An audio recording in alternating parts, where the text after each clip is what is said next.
ఉపయోగించి ఒక్క అభివృద్ధి పరంగా చేసినాడా అని మిమ్మల్ని అడుగుతున్నా.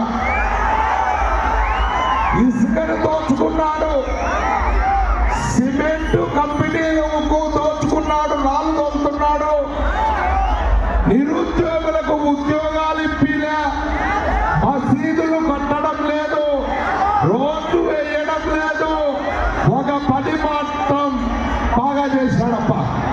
ఏంటంటే శ్రీకాంత్ రెడ్డి బెల్ట్ షాపులు పెట్టి మందును అమ్ముకుంటూ వేల కోట్ల రూపాయలు సంపాదించినటువంటి దుర్మార్గుడని తెలియజేస్తూ ఉన్నాడు.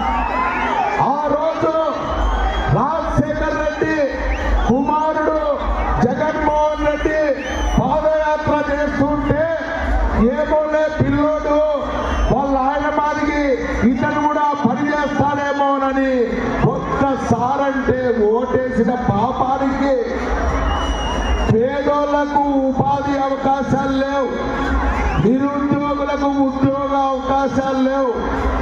గాలి నమ్మినారు, ఇసుక దోపిడీ చేసినారు.